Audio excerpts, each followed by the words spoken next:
Hello, everyone. Welcome to the TLDC show. Now, today we're going to talk with Nick Floro. He'll be on in a moment. And this is the Training Learning Developer Conference in San Diego.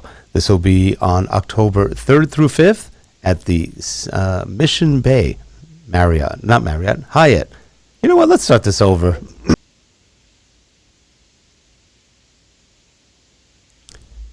Hi, everyone. I'm Rick Zanotti, and this is the Training, Learning, and Development Conference show. Today, we've got with us Nick Floro. We'll introduce him in a moment. The show, TLDC show, will be held October 3rd through 5th in San Diego at the Mission Bay Hyatt. Should be a fun show. A lot of people will be there. This is the first one of its kind, and it'll be great. And we've got great speakers coming at the show, including Nick Floro. Here we go.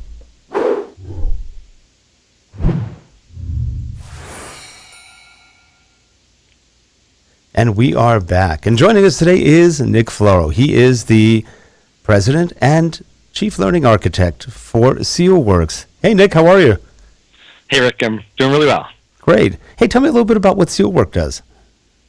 So basically what we do is we help companies figure out how to take an idea or concept and bring it to launch. So whether it's a simple course or a whole platform, our main goal is to help you understand the technology and figure out what makes the most sense for your audience. That's great. Now, how did you wind up getting into e-learning? Great question. I'm going to give credit to my mom, who was a teacher for 30-plus years of first grade, and started out with a Apple company, Apple value-added reseller when I was in teenage years, and just fell in love with the whole idea of using computers and teaching and training, and then we launched our own company. That's great. That's really good. It's fun, and e-learning's grown. I mean, we've seen it grow. In some respects, it's gone in different directions, but it's still growing and expanding and all sorts of new stuff. Now, at the TLDC show, you're talking about something that a lot of people don't know that much about. Two subjects a lot of people don't know that much about. You want to talk a little bit about design? Sure. Oh, not design. It's you finish that one. You know what I'm talking about. We've got two different areas that we're going to be talking about at the conference. One is about design thinking and talking about how you can use that technique to help you figure out and plan a concept before you actually get into development. A lot of us today use a lot of rapid tools, and the ideal is that you start creating content before you have all your ducks in a row. So I think design thinking is something that we really can all embrace and take advantage of, so that as we're going through that production process, we can better understand what our audience needs, what the tools are that we can use, and then figure out the best combination so that we don't just start creating stuff and throwing it out there and then wonder why it didn't do as good as it should have. So helping to figure out what makes the most sense. The other topic that we're going to be talking about, and I'm really excited about this, is just looking at how to understand and how to get your team up to speed on coding. So a lot of us may be using rapid tools today and getting into some of the programming that's in there, or you may have come out from using tools like Adobe Flash and so on. So looking at the latest state of HTML5 and some of the other back-end tools where you can create unique applications or learning tools, maybe even mobile-based tools to help you build solutions for your audiences. How much do you think is going on right now in the industry with custom building like that, especially when you go outside of the RAD tools? Not too many people talk about the custom building. What are you seeing? That's a great question, and most of what we do is all around custom development, so it's a passion that we have.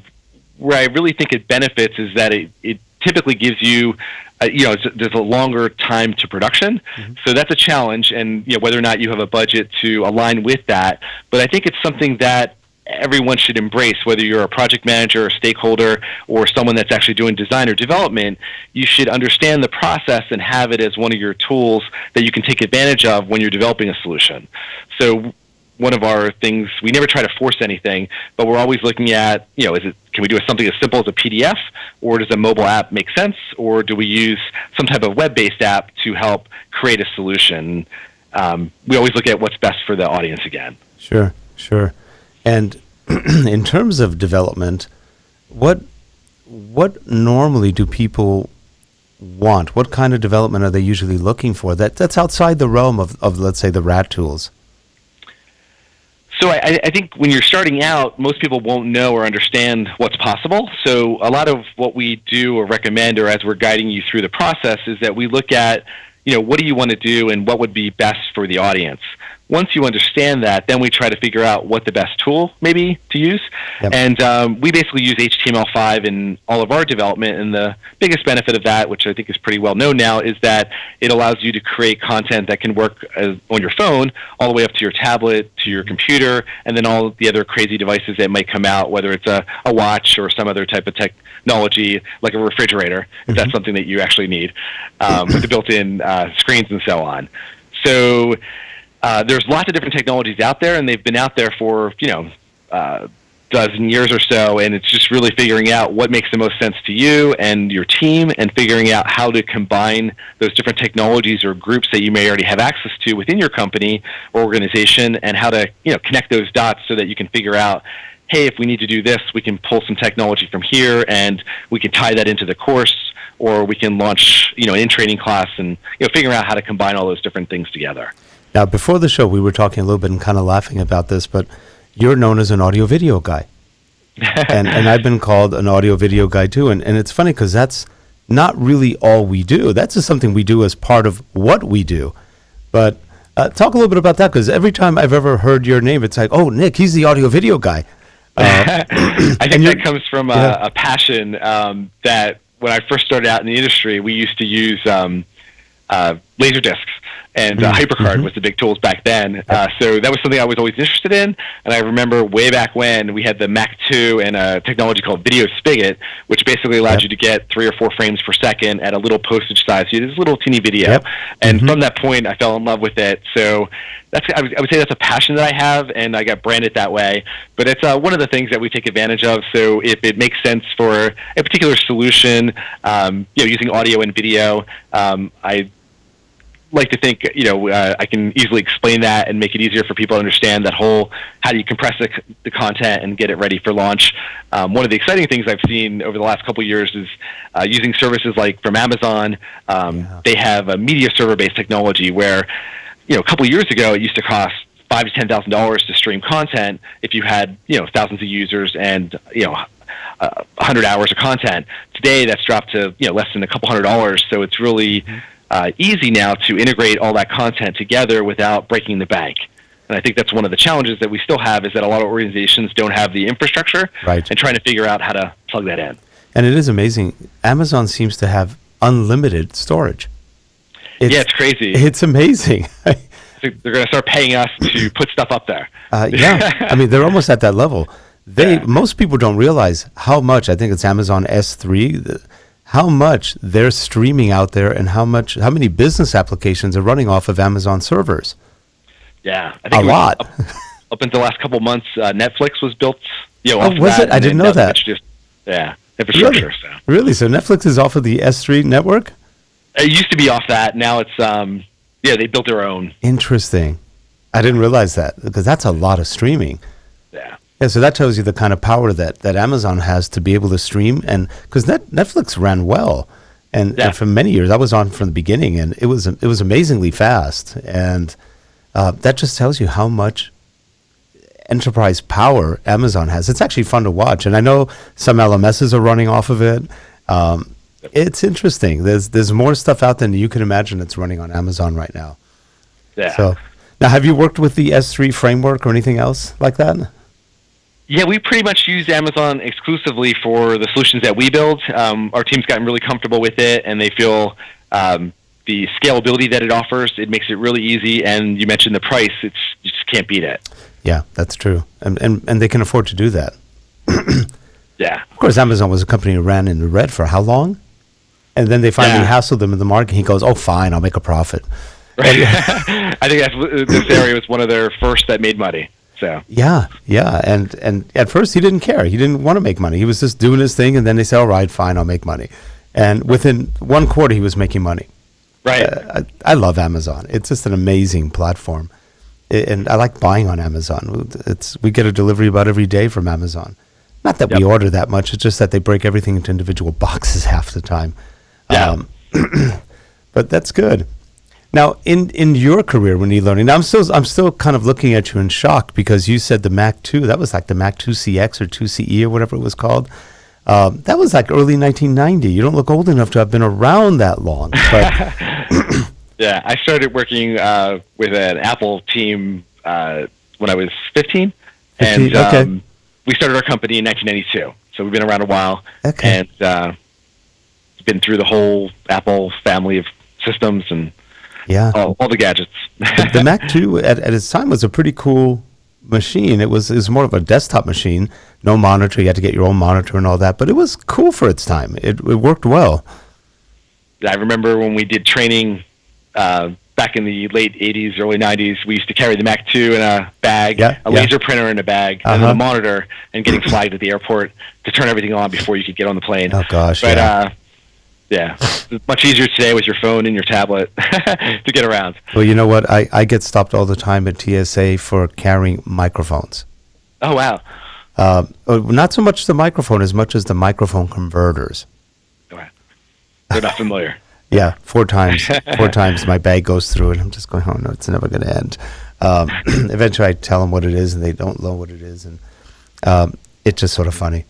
It's a story for another day, but it's just funny what they how they try to get tech through, or how you try to get tech through. It's not always easy because they're not techies. They're just like, oh, what's this? But it's fun. What do you see as some of the trends happening in e-learning for now and in the future? 2 things that are really exciting me is the whole ideal of mixed reality. And looking at augmented reality, virtual reality, and so on. And I think there's a great track at TLDC that looks at that. And one of the things I'm really excited about is that the way that Brent and team have designed the conference is that it's really open. So based on the audience's feedback, he's going to try to hit everything that you need. And that really excites me because I think it gives it a lot of flexibility and making sure that everyone's talking about what's needed. So I think attendees that are thinking about coming, you really need to voice your opinion and talk about what you'd like to see or what you'd like to do. I always get excited learning about what people are doing, and that helps me to rethink what's possible and just sharing those experiences. One of my current passions is using tablets instead of using the laptop in brainstorming and figuring out what's good, what's not. And one of the apps I've recently talked about is Explain Everything, which is a $5 app, which basically allows you to do what in the old days we might have charged thousands of dollars to do using tools like After Effects or Premiere. But it basically lets you draw on the screen and record in real time your audio and explain an ideal or explain a concept. And there's so many cool ways that you can take advantage of that technology. So if you're doing a review with a stakeholder, you could record a quick message, make some notes on the actual website. It lets you record it all from your phone or your tablet, and then post a video that you could share with your stakeholder or audience member to help explain an ideal or concept or review something. That sounds like a lot of fun. That kind of reminds me a little bit of that Khan Academy thing where it's similar because he's basically writing on some sort of tablet and it's recording everything he's doing, and it was really effective in a lot of ways. And we have that in our conference when we've got an all-in-one, and we have some Blackboard or whiteboard software, and we can just draw by hand or with a little stylus, and that's how, rather than have a board, which they're hard to read, and you got lights that cause reflections on the board, we do it to a 65-inch TV. Yep. And it just works, and it works well, and you can erase, you just grab it and just go like that, and you erase, and life is good. Right. We really enjoy stuff like that. I want to take a look at that. That was Explain Everything? Yes, explaineverything.com. I haven't seen that one yet. I'm going to go download it today. Will that run on tablets and desktops, or mainly tablets? Tablets and phones. Tablets and phones, okay. Yep, Android and iOS. That sounds cool. Well, Nick, this has been fun, and I look forward to seeing you at the TLDC show. Maybe at the show we can stop by. We'll do another interview with you. We're going to be doing live interviews during the whole show for at least 2 days, and it'll be fun to see you there again. The last time we met each other was at a Learning Solutions a long time ago. It was like how are you? How you doing? Boom, and you were gone. They were running you ragged that day. I remember that. But it'll be fun, and we can talk about some of the other things you do, because I didn't know you weren't an audio-video guy. So that was actually quite refreshing to find out you did all this other stuff, which is actually your way to support yourself, which is fun. So this is great. So we look forward to seeing you at the TLDC show. And if you're planning on going to the TLDC show, please stop by, say hello, and also go to Nick's session. It should be really interesting. And if you're not going, why not? You should be going. It should be fun. And plus, San Diego, that time of year is absolutely gorgeous. So you can't miss out on it. Mission Bay is very pretty, and you've got SeaWorld just next door in case you have kids and you want to bring family. It's a good place. A really nice place to go. Well, anyway, Nick, again, thanks for coming on. And for all you people watching, thanks for being here. We look forward to seeing you at the show. Have a good one, everyone. Bye-bye. Thanks. Bye.